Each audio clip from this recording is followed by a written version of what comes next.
Donald Trump plunged further into the depths of what the fuckery this week when he announced plans to dismantle his coronavirus task force, perhaps an unwise decision for a country decisively losing the world's first annual COVID Olympics. The decision was reversed 24 hours later due to massive backlash after Trump admitted he had no idea how popular the task force is. Indeed, who knew that staying alive was so popular? Not Melania, that's for sure. Perhaps Trump thought anything headed by Mike Pence would be about as well received as an evangelical Christian at a rap musical. The commander in Bleach faced a corona crisis closer to home when one of his valets tested positive for the virus. Without a valet, he'll presumably have to drive himself to the nearest McDonald's to pick up his order of café and hamburgers. US unemployment soared to 14.7% this week as a whopping 20.5 million people now face job loss due to coronavirus. Of course, this did not deter President Tangerine McDementia from pushing forward with his plan to reopen the country even if it kills him. Trump is blindly determined to revive the economy, pretty much the only thing his presidency hasn't royally fucked, even if it means putting the old and vulnerable at risk. Which ironically just happened to be his key demographic. Thousands of Brits celebrated VE Day by holding social distancing garden parties in their front lawns. It was a glorious, patriotic occasion to reflect on the indomitable British spirit, and totally not an opportunity to spread gossip about Karen from number 10 for not clapping loudly enough. Because that's what it's come to. Clapping, banging saucepans and setting off fireworks for the NHS, as if it's a wounded fairy and the whole nation is trying to bring it back to life through the magic of belief. Especially ironic, given that they all voted for a party whose incompetence has made sure that the NHS staff have to buy their own PPE. So don't be surprised if you get sick and your nurse is wearing a Bane mask. No one cared who I was till I put on the mask.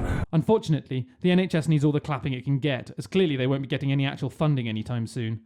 The UK government missed their testing target of 100,000 coronavirus tests a day by the end of April for the 6th day running. Shadow Minister for Health Dr. Rosina Allen-Khan asked the government to commit to its target, only to be told to watch her tone by Matt Hancock. MPs were duly shocked by his comment. They hadn't heard anything that profoundly sexist since the Right Honourable MP for Carshalton and Wallington called on the Right Honourable MP for Maidstone to get her proverbial tits out. Speaking of massive useless boobs, it seems Boris Johnson is continually playing Monopoly during this political game of chess. Newly released papers from the Scientific Advisory Group for Emergencies shows that scientists were calling for an end to hugging and handshakes in early March, a relatively easy suggestion to follow for most normal people in the face of a pandemic, but Boris Johnson succeeded in ignoring it by shaking hands with numerous celebrities. 2 weeks later, he caught COVID, bringing a whole new dimension to the phrase "what goes around comes around." To be fair, consistency has never been Bojo's strong point. This week, the mop-top manatee announced that he'd be taking paternity leave this summer. Despite Boris previously describing paternity leave as a ridiculous socialist delusion that would palpably destroy jobs. I, for one, encourage this massive hypocrite to take paternity leave and bond with all his children. That should keep him out of the way long enough for Matt Hancock to grow his own spine. Despite the UK's huge death rate, professional knobs such as Nigel Farage and Ian Duncan Smith have called for an end to the lockdown and to trust the common sense of the British people. Meanwhile, Russia is facing a medical crisis of its own as the nation struggles to answer, why are doctors mysteriously falling out of windows? 3 frontline healthcare workers have mysteriously fallen out of hospital windows in Russia within 2 weeks after complaining about working conditions and a lack of PPE. Obviously nobody's reporting what actually happened, for the very real fear that they may accidentally throw themselves out of a window too.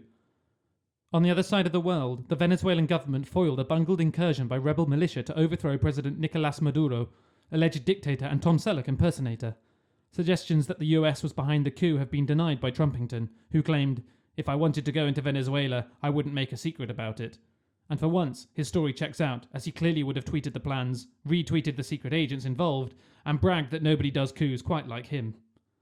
Lastly, Ireland returned an old favour this week to a Native American tribe. In the late 19th century, the Choctaw Nation donated $170 to starving Irish families during the potato famine. And over 170 years later, hundreds of Irish families raised over $1.8 million to supply clean water, food, and medicine to the people of the Navajo region and the Hopi Reservation affected by the pandemic. Maybe one day the Choctaw Nation will once again help Ireland with another huge national crisis. But in fairness, what are they supposed to do about Eamon Holmes? A week in the